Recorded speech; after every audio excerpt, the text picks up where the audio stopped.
जी हां दोस्तों, पश्चिम बंगाल में कौन बनेगा मुख्यमंत्री ये तय होगा नंदीग्राम सीट से। और नंदीग्राम के लिए चुनाव के लिए दूसरे चरण के बाद यहां पर जो एग्जिट पोल के आंकड़े सामने आ रहे हैं, क्योंकि काफी समय निकल चुका है, ऐसे में यहां पर जो आंकड़े हैं वो कलेक्ट कर लिए गए हैं। और ऐसे में अब नंदीग्राम के लिए जो बड़े आंकड़े सामने आ रहे हैं, आखिर नंदीग्राम के लिए क्या कुछ आंकड़े बन सकते हैं, इसके लिए आपको कुछ महत्वपूर्ण आंकड़े देते हैं। जी दोस्तों, नंदीग्राम सबसे बड़ी सीट है और ये सीट तय करेगी आखिर पश्चिम बंगाल में कौन बनेगा मुख्यमंत्री, किसकी किस्मत यहां से तय होगी। बंगाल के लिए काफी बड़ी सीट मानी जा रही है और इसके लिए प्रधानमंत्री मोदी जी यहां पर दूसरे चरण के बाद यहां पर पहले ही यहां पर बड़ा उलटफेर कर चुके हैं और नंदीग्राम सीट को लेकर बड़ी जीत का दावा प्रधानमंत्री मोदी जी ने किया है। अब यह जीत का दावा कितना सही होगा या नहीं, इस पर आपको कुछ महत्वपूर्ण आंकड़े देते हैं जो जमीनी स्तर पर निकलकर सामने आए। नंदीग्राम का मतदाता किसका होगा भाग्य विधाता, इसका फैसला ईवीएम में कैद हो चुका है, लेकिन इसके बाद अब कहीं ना कहीं इसके लिए महत्वपूर्ण आंकड़े भी सामने आ रहे हैं। इसके लिए पश्चिम बंगाल की सीट काफी महत्वपूर्ण मानी जा रही है।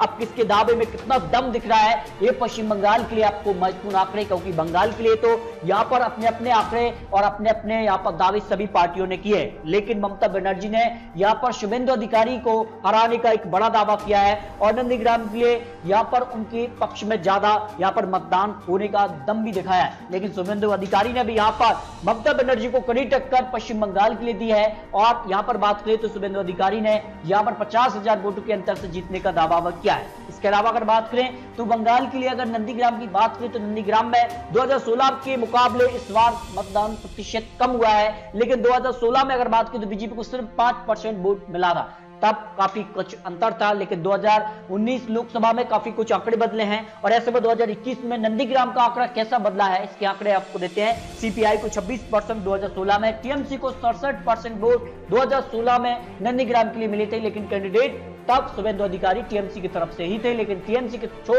अब वो बीजेपी में आ चुके हैं। ऐसे में क्या 67% वोट उनको एक बार फिर से मिलेंगे 2021 के लिए, इस पर आपको आंकड़े देते हैं। बता दें 80% वोट यहाँ पर नंदीग्राम के लिए हुआ है और 2016 में 86, 2011 में 87% वोट हुआ था, लेकिन तब काफी कुछ आंकड़े थे। इस बार कुछ थोड़ी बहुत हिंसक घटनाएं हुई हैं और यहाँ पर सीआरपीएफ जवानों के यहाँ पर सुरक्षा में कई लोगों ने मतदान भी किया है। ऐसे में जो वोट परसेंट 2016-2011 के मुकाबले नंदीग्राम में कम हुआ है, अब इसका फायदा किसे होगा और किसे इसका नुकसान होगा, ये आंकड़े आपको देते हैं। नंदीग्राम के लिए कुछ बड़े नेताओं ने अपने ऐलान किए हैं। ऐसे तो 4 पार्टी नंदीग्राम के लिए आती है, चुनावी मैदान में थी, लेकिन 2 ही पार्टियों में यहाँ पर मैन टक्कर थी, वो बीजेपी और टीएमसी में ही यहाँ पर दिखी थी और इस प्रकार की बयानबाजी यहाँ पर देखने को मिले हैं। आपको 2016 में चुनाव के मुकाबले 2000 लोकसभा चुनाव में बीजेपी को यहाँ पर 5 गुना से ज्यादा फायदा हुआ था। ऐसे में अगर लोकसभा चुनाव के आंकड़े 2021 विधानसभा चुनाव में बदल जाते हैं और शुभेंदु अधिकारी तब टीएमसी में थे लेकिन अब वो बीजेपी में आए हैं और ऐसे में काफी कुछ आंकड़े आप बदल सकते हैं 2021 चुनाव में।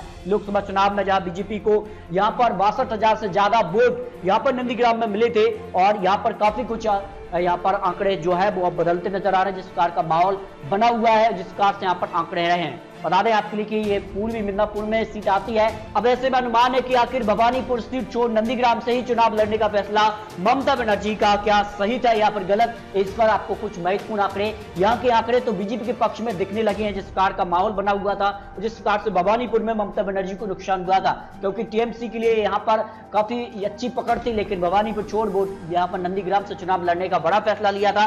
तो नंदीग्राम के लिए 2 बड़े दिग्गज नेताओं की किस्मत का फैसला ईवीएम में कैद हो चुका है। ऐसे में अब यहां पर क्या होगा, क्योंकि नंदीग्राम से दोनों ही नेताओं ने अपने यहां पर राजनीतिक कार्य की शुरुआत की है। अब कहीं ना कहीं नंदीग्राम काफी महत्वपूर्ण और नंदीग्राम के लिए जो अधिकारी परिवार रहा है वो एक मजबूत स्तंभ माना जाता है, जिस प्रकार का माहौल रहा है। हालांकि 2009 से 2019 लोकसभा तक टीएमसी ने यहाँ पर जीत हासिल की, तो क्या 2021 में वो यहाँ पर जीत हासिल कर पाएंगे या नहीं, ये काफी महत्वपूर्ण बन चुका है। शुभेंदु अधिकारी की बात की तो 67% वोट उनको 2016 में मिले थे, तब वो टीएमसी के साथ थे, लेकिन अब वो बीजेपी में आ चुके हैं और उनकी किस्मत का फैसला ईवीएम में कैद हो चुका है। लेकिन शुभेंदु अधिकारी का यहाँ पर पलड़ा भारी नजर आया, जिस प्रकार से यहाँ पर 2016-2019 लोकसभा चुनाव में आंकड़े मिले हैं। नंदीग्राम की अगर बात की तो कुल वोटर की बात की तो 2,13,000 यहाँ पर वोटर आते हैं। अब उन्होंने अपने मत का प्रयोग कर ईवीएम में कैद कर दिया है। अब किसके साथ वो गए हैं ये तो 2 मई को क्लियर होगा, लेकिन यहाँ पर हिंदू वोटर 74% और मुस्लिम वोटर 26% आते हैं और इसका कहीं ना कहीं इफेक्ट क्या बीजेपी को फायदा या नुकसान, ये काफी महत्वपूर्ण है। बताना लोकसभा चुनाव 2019 में भी यहाँ पर टीएमसी को ही जीत मिली थी, लेकिन बीजेपी ने यहाँ पर कड़ी टक्कर दी थी। जहां बीजेपी ने यहाँ पर 36% वोट मिले थे, तब शुभेंदु अधिकारी टीएमसी के साथ थे, लेकिन अब वो बीजेपी में है। अगर 2019 लोकसभा के आंकड़े 2021 में बनते हैं तो फिर यहाँ पर बड़ा उलटफेर होने की संभावना यहाँ पर दोनों ही पार्टियों के लिए लगाई जा रही है। हालांकि यहाँ पर बात की तो जो आंकड़े यहाँ पर निकल कर आए शुभेंदु अधिकारी को लेकर, जब पूछा गया कि वो किसके साथ है जनता, तो करीब यहाँ पर 48% लोगों ने माना कि शुभेंदु अधिकारी बंगाल में यानी नंदीग्राम की सीट पर जीत हासिल कर सकते हैं।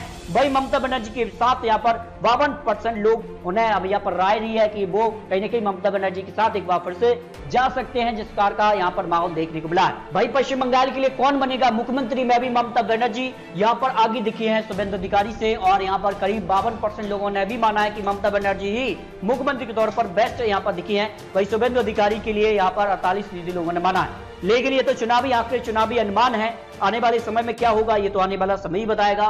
लेकिन जो चुनावी आंकड़े रहे, चुनावी अनुमान रहे हैं, उसमें शुभेंदु अधिकारी का ही पलड़ा यहाँ पर भारी रहा है, क्योंकि कहीं ना कहीं जो उनके मतदाता हैं, जो उनका एक मजबूत वोट बैंक है, अगर वो उनके साथ एक बार फिर से दिखता है तो फिर उनका पलड़ा भारी नजर आता है। लेकिन 2009 से 2019 लोकसभा तक जिस कहा से टीएमसी का यहाँ पर पलड़ा भारी रहा है और बीजेपी ने अब तक यहाँ पर जीत नहीं दर्ज की है, तो क्या 2021 में पहली बार बीजेपी यहाँ पर जीत दर्ज करेगी, ये तो आने वाला समय ही बताएगा। लेकिन दोस्तों आपको क्या लगता है, आखिर नंदीग्राम में किसका पलड़ा भारी है, इस पर अपनी राय कमेंट बॉक्स में रखिए। मिलते हैं दोस्तों और सटीक जानकारी के साथ, तब तक के लिए जय हिंद, जय भारत।